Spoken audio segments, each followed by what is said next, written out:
Purpose-driven vessel. Ang atong text, verse, dili ako makita sa 2 Timothy chapter 2, verse 21. And if you can notice, ginpang-underline na ako dira, ang tatlo ka points, nga kung sabihin mo malang tatlo ka points, nga ato nga pagpabalandungan sa subong gabi. O, di dira kita sa inyo. Ilugod ko niya na. Okay lang. Sanctified, meet, prepared. Sanctified, of course, iluan, or it also means set apart. Meet, that means fit, nagkakaangay, nagkakaigo, appropriate. Prepared, of course, ready.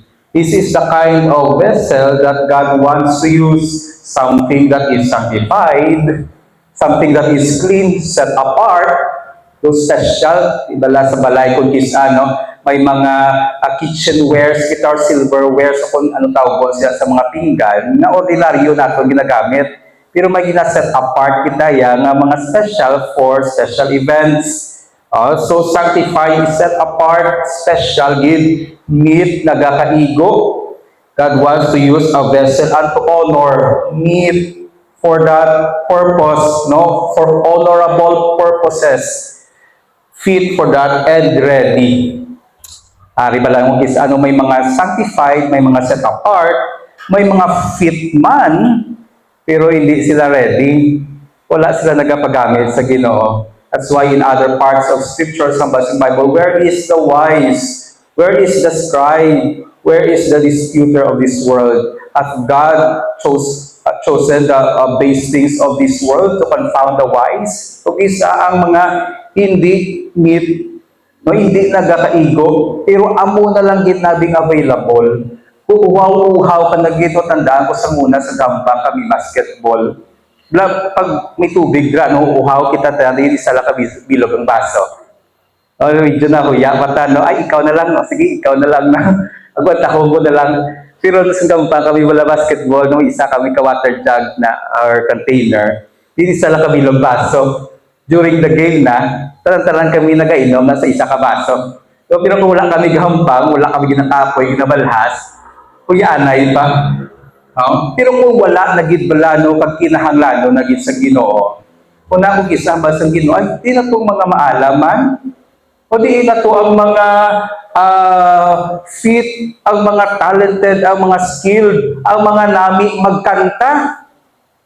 Di kung kisa, no?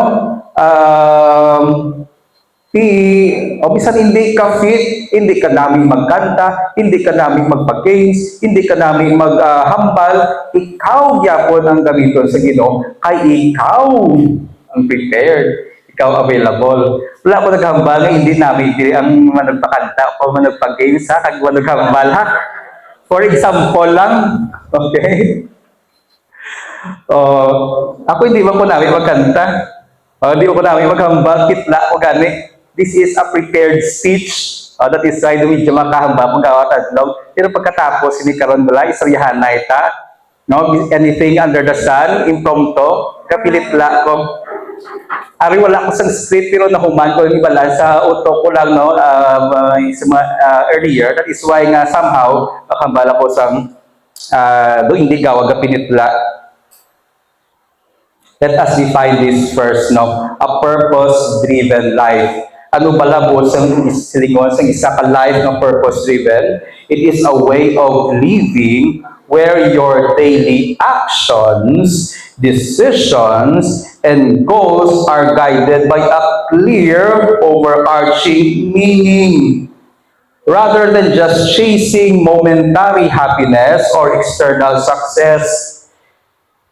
Ang purpose-driven nga life may clear meaning sa iyang desisyon ka ginaobra. Halimbawa, may ginpamangkot ako nga isa ka manog college, siling ko kurso mong paol sa college. Habaya, abisan lang no? Alin ko ng top 3 mo, sa ginhambal naman yan, no? Siling ko, nga school, di ka nga school gusto mag-eskwila, nag-price apply dire, kung dire kang dire pagid. Siling ko, titing gusto mo, abisan diin lang. Siling ko, bisan diin lang, kag bisan lang, basta maka-college, no? Basta maka-experience ng college. Muna kung is mga fresh graduates high school, wala clear direction, wala clear meaning sa next step. College is a big decision. So, of course, no, it's more than just basic education nga libre. Na sa mga public schools, ari may bayad na.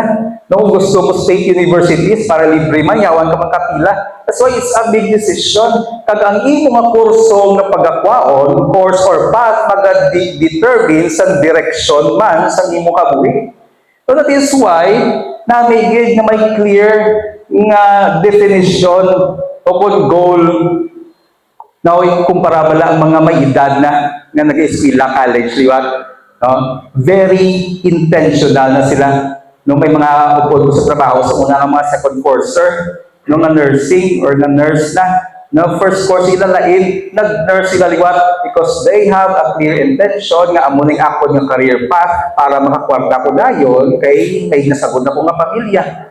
So muna siyang isa ka purpose-driven life, may clear meaning. It means intentionally aligning your passions and values to serve others or contribute to something greater than yourself. May ara ka nga intentional aligning of your passions and values. Kung isabla, no, gusto ko, hilig ko sa una sa arts, so siling ko ma-engineer ko siguro or architect. So may tiya ko nga nurse, nag-obra abroad, or may tiyo ko nga engineer, di lang obra sa Iloilo. Kag may tiya ko nga nurse ko sa abroad, ang tiya ko nga nurse na ko, ay ang sweldo yan kumpara sa tiyo ko. Kung gusto ngitanin mga parehas ko sa tiyo ko nga engineer, no, galing lang kay dumasda ko itong kita niya. No, dito na lang ko nag-nurse ko, ako nursing, wala man gid ko hilig, wala ko kagi RCY or Red Cross Youth High School, wala di na uso sa time namon, gusto ko man wala knowledge sa medical, nag-nursing ko, dito ako nangapa. Because I intentionally take that course, kay munang nakita na ko nga good path, no, for financial success. I-adjust mo imo nga passion na dira. No? Kung ikaw balabata pa, ang kuton ka, ano gusto mo dako, masili ka gusto ko maging pilot, ang pamangkot ka sa ragin ka na ng piskila sa imo. May isa ko kilala, gusto yung man mag-nursing, ending pagka-college niya, no, alipat ko, nag-change course, gusto mo nagtrabaho na, ay hindi kasarang ang ginikanan niya. Purpose. What is your purpose for going to college? Ang iba nagasulod sa college, no? Because you want to be a missionary. Sa inang country, like for example, China, close country, hindi ka dito pwede ka kanto as a missionary. So, basi mapriso ka or pabalik ka or harangan ka. That is why they go there as a nurse or as a teacher. Undercover, a missionary, undercover na nurse or teacher. That's why nagka-take up sila education, nagka-take up sila sa other course. That is intentional. Purpose-driven life, intentional for a greater purpose, something greater than yourself. 3 points, no? Again, butang ko dito ginang 3 points. So, sanctified. Number 1, purpose to be sanctified. Now, when we say we want to be used by God as a vessel unto honor for honorable service, hindi na siya automatic na i-sanctify ka sa Diyos. Now, sanctification is a lifetime event, both silingon as long as you live, at daw parehas lang tinggan nga ginahugasan mo adlaw-adlaw. No, kay sa subong tinlo ka probably, subong nga gabi probably, no, nagtugyan ka sa Ginoo, sa imong kabuhi sa Ginoo. Pagkabuas makasala ka naman, malain naman ang imong pangunahuna, ang imong agenda, kung ano pagin. That is why it's a lifetime event ang sanctification. So you purpose yourself. Or if a man purge ng other mga synonyms ng sanctification.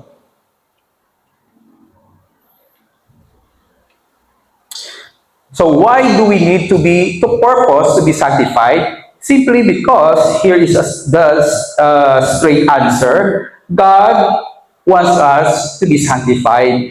In 1 Thessalonians 4:7, for God hath not called us unto uncleanness, but unto holiness. Very heavy words. Okay? Directly, we read this directly, from the Word of God. And God directly is saying or telling us this. He called us to holiness. Look around. Look around the people around us in this world. Makita na no? Gali, no? Tama ka, klaro. Now we are living in this fallen world, not the original world where God created, where everything is good. No? Because He created everything good. Subong pagod nga fallen na ini, ang sala nakasulod sa kalibutan, ang sala makitaan sa everywhere. That's why it's really hard to live as a Christian in this present world. All who will live godly in Christ Jesus shall suffer persecution. However, nevertheless, God is calling us to holiness. That is why we are really striving. Gapaningwa man kita. Now, how to be sanctified? Ito ng reason, no? A simple reason why. Nga kinanglanon, gid. Di pala ka magamit sa Diyos nga hindi ka sanctified. Again, lang ka natin, nagligan, no? Pwede ka man manging vessel unto dishonor. No? Dalamugan, basurahan, mga vessels, man ina sila. Di, wala ka na galing kaon sa dalamugan, sa basurahan. No? So that's why God wants us to be. And another, wala ko lang nabutang, no? First and foremost, God created us in His image. In the image of a holy God. That is why we need to reflect that image sa aton nga kabuhi. Here is how, because tanan sa aton, hey, kuan na. Now here is someone nga grabe ang higo niya. Kag grabe man siya sa una ka tinlo. His name was King David. He was also called a man after God's own heart. Medyo close siya sa Ginoo. Kung heart sa Diyos, dili na siya lapit. Nami gid man siya iya kabuhi. Nas na balaan nato kung paano iya gid persikulaya, no? Because grabing pagtuoya sa Ginoo. But at one point of his life, sa ara na siya sa mataas na bahin sa iya nga spiritual life kung sa aton pa siguro, no? Though faithful leader ka na, pastor ka na, and this suddenly happened. This scandal. And yes, this is a sexual scandal. It did not just shook the kingdom at that time, but sa subong, nag-vibrate, nag-recall ang iyang effect. What? Ikaw siguro at that time, pag-uso na siguro mental health, siguro kasi ka na-depressed ka na sobra-sobra. Ang basa tayo sa Psalm 51, to the chief musician, a psalm of David, when Nathan the prophet came unto him after he had gone into Bathsheba. Now here is what we can learn from David. Ang mulang hindi ang namit siya sa muni nga time. Now balaan niya nga nahikuan siya, and he desired to be sanctified again. That's why grabe yun. Nagpalapit siya sa Ginoo, pag nagpakitloy siya, have mercy upon me, O God, according to thy loving kindness, according unto the multitude of thy tender mercies. Lord, sa kadamo sa imong kaluoy, maluoy ka, blot out my transgressions. Nala niya na ikuan, no pagkatawo niya, Lord, pwede mo makuha. Kauluyan, tuwing ako katubang sa church, tuwing ako katubang sa mga friends ko, sa family ko. Verse 2, wash me thoroughly from my iniquity. Truly also means thoroughly. Iblalan daw nato ng word last time na cleanse. That means to clean thoroughly. Wash me thoroughly from my iniquity and cleanse me, Lord. Pwede mo makuha, nami record ko balaan. Pwede mong papanas tanan kung pwede lang. For I acknowledge my transgressions, and my sin is ever before me. Let us take a visit at what happened.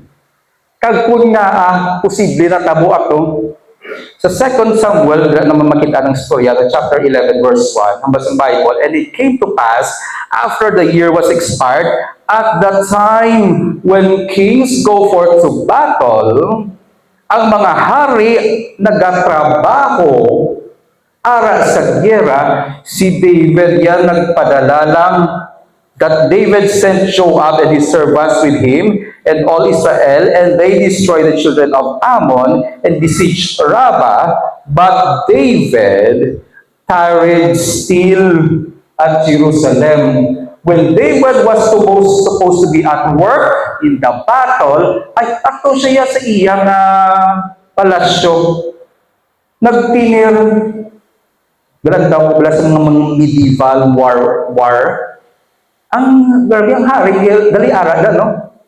So that is why you can read from the Bible, the kings, no, nagkakapatay, or even the kings of Israel, nagkakapatay sometimes during the battle. No, kay ara, gima sila.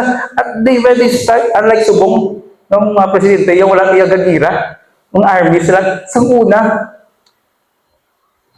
What we can learn here, look at the underlined words, when we are supposed to be at work, no, and we are not, then temptation comes in.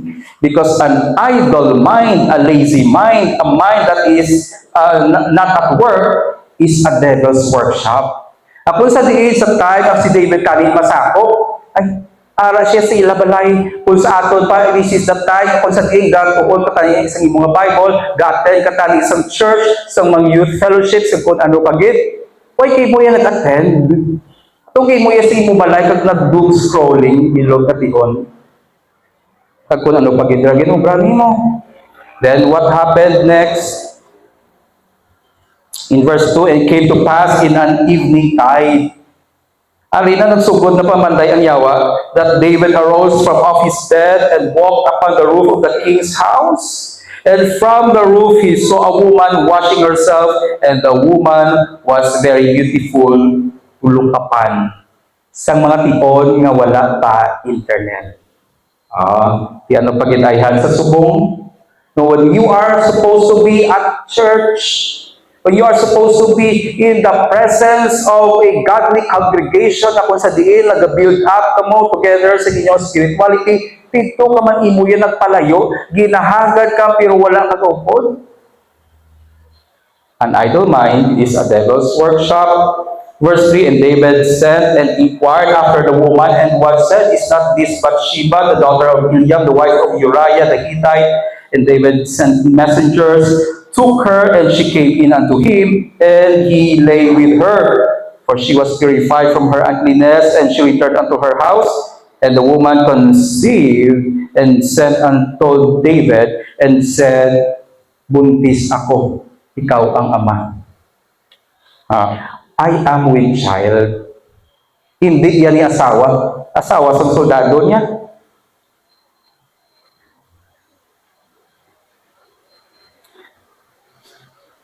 Now, that thing ni David, ang iyang asala, was probably commonly looked at as something sexual. It is indeed. But there is a deeper issue that the deeper issue of David in this matter was not actually sexual, but the loss of joy in the ultimate satisfier and giver of true love. Loss of joy in things you used to love. Now, imagine this, you are in a relationship. Now, if you are just honest, totoo lang yun, no? Ang imo na laban-laban na love of your life is not the prettiest. Now, kung pasugtan mo lang mo galingon, pagtulog mo na sa palibot na mo, kamagya makitaan nga mas beautiful, mas nami nga character, no, madamo pagid. But you just simply chose that one, this among the many. Madamo dira, pero siya giging pili nimo. Pero nagabot ang time na nagtulog ka sa iban. That is what happened to David. Hindi si David na doon naghahara-haragit, no? Duga, ano, git. Hindi. Nga aman, nanto yung di bala, sa sugpon sa verse 10, sa Psalm 51, gina. Create in me a clean heart, O God, and renew a right spirit within me. Namin ibalabasa ng bilog at chapter sa 51, makitaan mo na ang remorse ni David. Now in verse 12, baya, restore unto me the what? The joy of thy salvation, and uphold me with thy free spirit. Madamo-damo siya sa pangayo sa Ginoo. Lord, patawaran ko. Lord, tinuloy ako. Lord, restore man ang joy na nakita ko sa imo sa una. So, kay napintar ako abi sa iban. Hindi buot silingon nga ang Diyos hindi na makalilingaw. It is because the problem is us as human beings. May mga kahinaan kita. Nung may tendency kita na magtulog sa iban, na hindi natin ma-fully comprehend ang joy and pleasure na mahatag sa Diyos. That is why David also lost his joy in God that led to finding joy in other things. So finding joy again after loss, balik sa Ginoo, pangamuyo ka, Lord, restore unto me the joy of thy salvation. Because ang mga joy kag pleasures na makita natin sa palibot are actually false joys. Hamba sa 1 John 2:15, love not the world, neither the things that are in the world. Mga bagay na sa kalibutan, cellphone, internet, road trip, food trip, and the many development, high technology nga maka-entertain ka, makalingaw sa aton. Muling hamba sa Bible, love them not. If any man love the world, the love of the Father is not in him. Again, these are strong words. For all that is in the world, the lust of the flesh, lust simply means intense desire, and lust of the flesh, if we are going to read Galatians chapter 5, hindi lang sexual. Lust ang arat nila, or sexual desires of the flesh. Sexual is just one, dabo nila. So there is the lust of the flesh, the lust of the eyes, like covetousness, gahandong ka sa mga madamo nila nga bagay, hindi mo makitaan. And the pride of life is not of the Father, but is of the world. And the world passeth away, and the lust thereof. Aring iyang conclusion sa muning argument why you should not love the world, because all the joy that this world can give will just pass away. So ayusin mo ang desisyon mo sa buhay. Anong ibaylo nimo? Anong ibaylo? Anong sapiyak sini? Sang makatilintar ng makalingawan na kalibay sa duta, it's the real joy. Hambal ni Moses sa Hebrews 11:25, sang ara siya nung he was faced with a decision to remain in Egypt kapag sa diin prinsipe siya, or to follow God's call to lead Israel out of Egypt kag maga-suffer siya. Hambaya, I'd rather choose to suffer in this short life, choosing rather to suffer affliction with the people of God than to enjoy the pleasures of sin for a season. I'd rather answer God's call and suffer with His people than to enjoy the pleasures of Egypt, but it is for a season. So the pleasures of sin for a season, wala ko nabutang nila. No, pero sa next verse na wala. Now, kung ibasahon natin, it is esteeming the reproach of Christ far greater. In other words, kung ako lang i-consider ang reward, ang recompense, na ibaylo sa Diyos sa akon sa ulihi, bisan mag-suffer ako subong, hindi siya worthy i-compare sa may experience na akon sa subong na pleasures of sin for a season.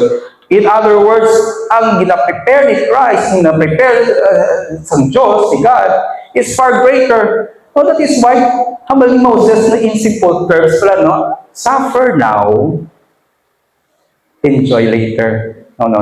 Suffer now, enjoy forevermore. Pleasures of sin, enjoy now. Now, in the judgment seat of Christ, you will lose your reward. Habang sa Bible, you will suffer loss. So you enjoy now, you suffer later. Because the judgment seat of Christ, you will lose your reward. Psalm 16:11, Thou wilt show me the path of life. In thy presence is fullness of joy. At thy right hand there are pleasures forevermore. So, pleasure of sin for a season versus pleasures forevermore. Ang pleasures forevermore ni bala, medyo dito tapanapalaan sa ulihi ma-experience. That is why ang ato na human nature, ang impatient ato na human nature, hindi niya ma-appreciate. No, kay kalabanan, may experience natin rin as a Christian is that sufferings, no, kay paantusunin mo sa nyawa, habang sa nyawa ay nag-Christian ka na, ari mo ay, no, kay pasuyaan, kablas mga friends mo, balo nila, oh, grabe ka na mamayo, subungan, no, laba-laba na, ah, uy, grabe ka na magambal, subungan, pare ka na, pastor, kung ano, madre. So yeah, that's why all who will believe God because Jesus shall suffer persecution. Agwan tahalang. No, suffer now, enjoy later. Sang sa upod mo sila subong, no, ga-enjoy ka man sa sala. But then you will suffer the loss of reward later. Now, hambas ng Psalm 51:13, padayon sa story David, sa pangamuyo ito tanan, hambaya then, will I teach the transgressors thy ways, and sinners shall be converted unto thee. Lord, can you restore, can you reset me? Can you restore the joy? Can you forgive me? Because after that, then, I will teach the transgressors. My story will be used for others so that they can avoid the painful and tragic mistake that I did. Ano ba painful sa mga consequence? By the way, no, di nagbunga to ang ginobra ni David kag ni Bathsheba sa ginobra nila. Ang bata na mayad, nagmasakit, no? Sang masakit ang laksag, ang grabing panguya ni David. Lord, no, kung pwede mo ayuhon, although balayo naman, na kinasilutan sa Diyos. And then, wala gid nakasurvive. No, so napatay na. So si David, no, nagbalik sa iya ng normal na pangabuhi before bala depressed siya. Okay, because he knows so that it is a punishment of his sin. No, sang masakit ang bata, it's like David was like bargaining pa. Nga basik pa man lang, no, nga maluoy ang Diyos kag buyon yung bata. That is how painful, you know, is ang iban malaga suffer because of our sins. That is why my story, no, can be used to help others to avoid or to get them back on their feet again. Now, kintsugi, this is a Japanese art na sa mga walang pakabalo. Muna ginauba sa mga Japanese, sa mga vessels nila nga nakabuka is accidentally, like for example, mga muna gino. So, wala nila ginahaboy gayon, gina-fix nila, gina-glue nila, pero ginabutan nila ang mga lintik na sang lining na gold. Surprisingly, nangin manami ang itsura niya. Imagine this jar, itong lang siya originally, pero sa nabuka siya, sa gintapik-tapik nila, gibutan nila mga lintik na sa lining sang gold, nangin elegante pa. Kag nagtaas pa ang value. Oo. That is why sometimes being broken can also be beautiful. Hindi na po singon na useless ka na. Because so your story can be a help to others who are depressed, who are hiding. Now nakakita sila sa somebody who is brave enough, na nagbangon despite sa nga setbacks, nagbalik sa Ginoo, you can be an inspiration to them. Siguro si David, no, sa una, isa na sa subong, hindi lang siya present physically, but is a motivational speaker. Every time we read his story, we can see someone who is so broken. Kanamit namin sa record yan, kanamit namin sa nabasa natin how he rose into power as king.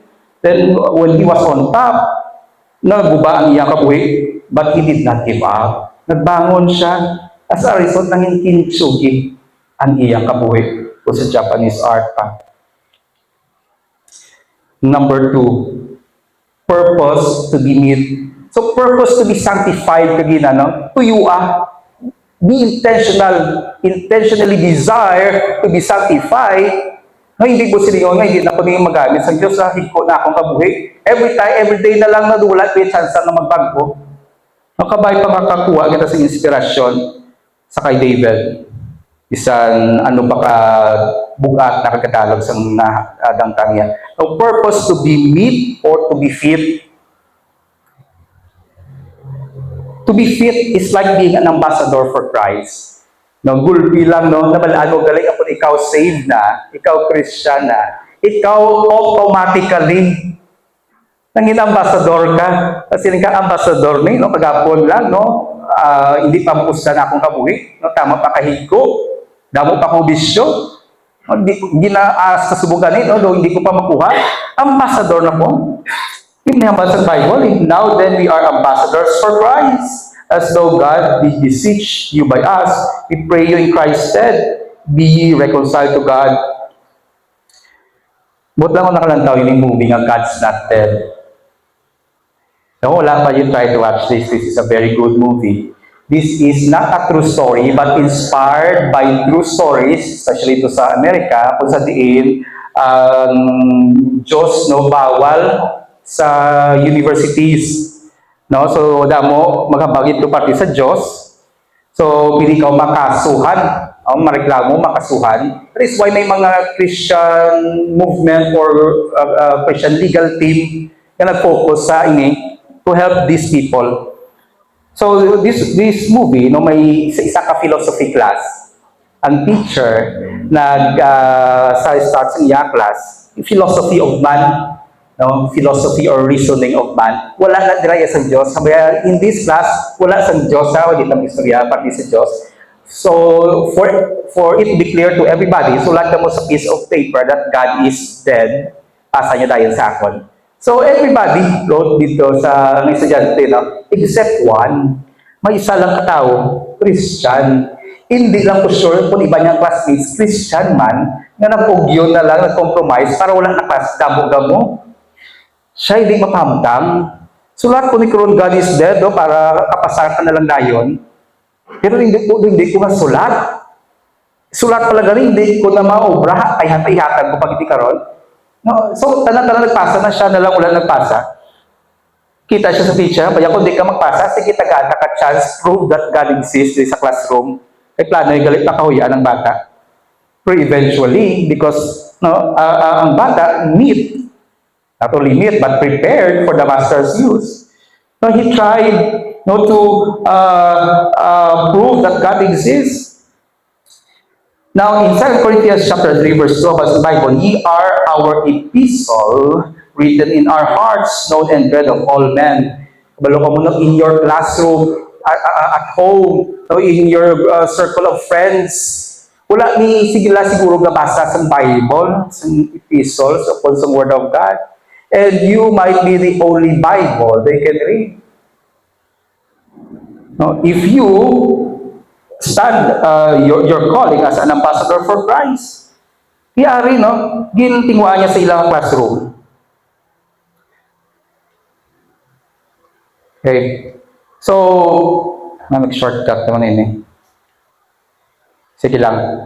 May isa diri ka classmate, samtang mga pila ka session, pila klase, 3 or 4 siguro nga sige prove tong isa, no, pag ga-debate siya sa teacher niya, kapamati ilog ka klase, may isa nag-grabe observe na convince Chinese again, no, laini mot no, communist sila country. So oy ko bala sila nga state religion kung may arak man. So he is not a believer of God, the family is not a believer of God. Pero bangod sa classmate na to, na-convince siya, and eventually, believer siya sa Diyos. No? At the last time, nag-present ang estudyante nga to about the proof of the existence of God. No? So, no, gipamangkot sila, no, if you, gipamangkot na klase kung kapati man sila sa Diyos, or if God is dead. So, nagtindog siya, no, nakadvisa siya sa upuyan, no, God's not dead. Siya lang isa. No, kadang isa man ko nga Christian ang daan. As sa sanguli, kibot, no, ang teacher, tanan sila, nagtindog na, kag na-declare that God is dead simply because may isa ka ambassador dito sa classroom who refused to compromise his call. Mahal niya, siguro ako lang yung Bible nila, this classroom is getting atheistic already. I might be the only Bible they can read. Ayun, matinamad pa ako, mahuyat ako, kag ano pa gid, makulbaan. In verse 3, for as much as ye are manifestly declared to be the epistle of Christ, ministered by us, written not with ink, but with the Spirit of the living God. Now imagine the Holy Ghost, the author of the Bible, the Holy Spirit, no, siya man nag-empower sa aton. No, siya nagasulat sa aton na story sa munang kabahin. Not in the tables of stone, but in fleshly tables of the heart. Now lastly, purpose to be prepared. Because that story will lead us to being prepared. No, ginang being meet. No, kung ikaw gali bala Christian, kung ikaw bala vessel na, dapat meet, no, fit, appropriate, and also prepared. Paano kita nga maging prepared, or nga kita maging prepared? Who gave Titus 2:14, who gave himself for us that he might redeem us from all iniquity and purify unto himself a peculiar people, zealous of good works, who, Jesus Christ, gave himself for us and purify us for what? For good works. Now, peculiar, a special people, zealous of good works. Muna galing preparation sa aton, purify kita for good works. So how can we be prepared? 2 Timothy 2:15, study the Word of God. No? Kung ikaw naman di ipa-defend sa Diyos, prove the existence of God, defend the existence of God. Di ko wala kayo mag-attend ka man, wala kayo mag-study, no, damo ka man nabatian, wala man may kapabilis pa una-una, imo wala man gina-take notes, wala man ginasulat sa imo tagig posoon, di mahina imong pagtuso. Study to show thyself approved unto God, a workman that needeth not to be ashamed, rightly dividing the word of truth. In 2 Timothy 3:16, all scripture is given by inspiration of God and is profitable for doctrine, for reproof, for correction, for instruction in righteousness, that the man of God may be perfect, truly furnished unto all good works. Kapilatagin makita ng good works. So we are prepared for good works. We are purified for good works, and we are polished.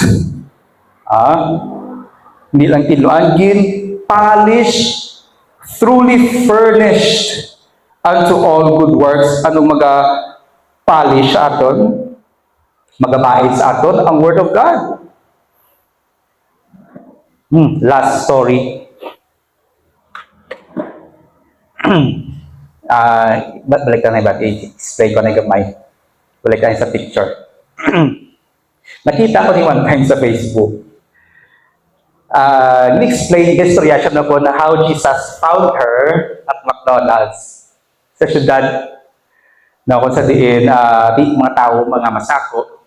Pero Jesus found her kung sa McDonald's 15 years ago, at the age of 15, so 30 years old siya siguro by this video creation. Alam nga lang niya, Esther Lai, kasulat man. Do Malaysian accent ang iyang English, so basi keyboard ka mabalanan. So, damo ko nagpamampot bala siya, no, how do I come to know Jesus? How can you make a video of your testimony? So, let's watch the video and let her tell her story. How Jesus found me? Jesus found me at this McDonald's 15 years ago. Let me tell you the story. Many of you have asked me, am I a born Christian? How do I come to know Jesus? Today I come back to where Jesus first found me, and I want to share with you an interesting story. When I was 15 years old, one Saturday morning, I came to this McDonald's to have breakfast with my family. The time we were sitting around this area, it was outdoor. When we are having our breakfast, a guy bring his laptop and then sit at the table beside us. He said, please, can you please help me to look after my laptop? I need to go in and order. I said, sure. So when he went inside here, queuing up an order, right, he said that when he was queuing, Holy Spirit prompted him so strongly, invite that girl to church, invite that girl to church. But initially, he rejected because he said, don't know, so weird, later people think I'm quite susu, but Holy Spirit insisted, so he chose to obey. After the guy finished ordering, right, he thanked us and then started to chat a little bit with me and my family. And then he extended his invitation because it's a Saturday morning. So he said, actually, right, later this evening, we have a church service just nearby here. If you're free to come, you can come and have fun and you can get to know some new friends also. Actually, I believe that Jesus has already opened my heart to him that time. He has chosen me, praise the Lord. So I'm like, okay, sounds fun, I will go. I think no, the guy also never expected that I will like accept so quickly. That very evening, I went to the church and that's the day I accepted Christ. Last year, after I came back to church, we went to street evangelism. Holy Spirit gave us some word of knowledge. We prayed for strangers and led them to Christ. All glory to God. After we led a few strangers to Christ, right, I was so in awe and I'm like, Holy Spirit, although we don't know what's happening in their life, but you really know. The words of knowledge are so accurate and they know that you truly know their life and love them and you pray. And I'm so amazed by the work of the Holy Spirit, right? And the Holy Spirit suddenly tell me, now you are the stranger in McDonald's. I really cried. Do not neglect the prompting of the Holy Spirit. If Brother Calvin didn't obey the Lord and extend the invitation to me that Saturday morning, I don't know when I can come to know Jesus. Imagine he didn't do that. Where am I now? Maybe I'm still not a Christian yet. So if God asks you to preach the gospel or invite someone to church, even strangers, please obey the Lord. You will never know your obedience to the Lord. One invitation, one act of obedience can bring how much impact in that person's life. Because it's many years ago and I have changed to another church after that, so I've lost contact with that brother. So, Brother Calvin, if you happen to look at this video, I really thank you and I hope that we can reconnect again. I really thank you for obeying the Lord at McDonald's 15 years ago and you lead me to Christ. Thank you. So this is episode 1 of How Jesus Found Me. I will continue to collect more and more testimony like this. God bless you. Jesus love you. See you next time. Bye! Alright, I'm not sure if you can follow the video, pero tingnan mo na, no, ang iyang story.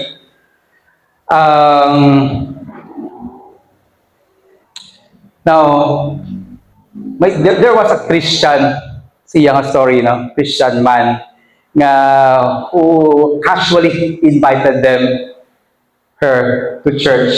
She was a stranger to him. And then, 15 years later, it made a great impact. No? Hindi lamang sa iya kabuhi, ha? Kundi bangod siya, she was able to know how to share the gospel to others as well. So, ang bayan, do not neglect the prompting of the Holy Spirit. Sometimes, sa muna man siguro ng sitwasyon, o ara ka sa classroom ninyo, nagkatambay ka mo sa mga classmates ninyo, dahulat sa next class ninyo, and the Holy Spirit is prompting you to share the gospel to your classmates, to your friends, or even just to invite them to church. O that Christian guy, wala iya gani, lead personally this woman to that girl, to the Lord. Ginhagad niya lang magsimba. No? Kisabla, nung galabay-labay kita, or on the way here, no, makita natin, masugata natin, makilala natin. Yung masiling isa, di ka makadto. No, siling, ay, may church kami nagali, join ka. No? Nawila sa dyan, and we learn to know God more. No? Why nakabalo, no, what could happen next? Probably during the time, somebody can share to that person the gospel, or during the preaching. So if God asks you to preach the gospel, hambal niya, or invite someone to church, please obey the Lord. Kapilagin siya to lang, please. Nga aman, ang bayan kung wala to siya bala nag-obey ang tao nga to, di na ko ayhan subong. Hindi pa ko guro Christian, maabot lang ang kamatayon, hindi ako masave. So please, Nahambal niya, obey the Lord. You will never know your obedience to the Lord can bring how much impact in that person's life. Ano ang sa 1 Thessalonians 2:19? For what is our hope or joy or crown of rejoicing are not even ye in the presence of our Lord Jesus Christ at His coming. Kabalo ka mo kung ang ambal sa mga verse, ang tao wala kang ginalid naton sa Ginoo. Amo na siya aton nga crown, aton nga reward, sila man ang kalipay naton. No, ini nga kalibutan will pass away, magalipas sagid, and all the last thereof. Ang mga bagay nga ginpalangga nimo kag ginbutang sang butangan sa imong kalipay magalipas lang. Ang madala mo lang sa ulihi kung maglipas ng inyong kalibutan, ang mga kalagman na ginshare nimo sang gospel of salvation. Sila magalipas ang inyong kalibutan, sunod sa Diyos, hope man sa Diyos, magkapalangit ikaw, kaumpon niya, hindi ka na ayhan malipay. Nambas ang Bible, nambas ang verse ka na. Now let us go into prayer at this time.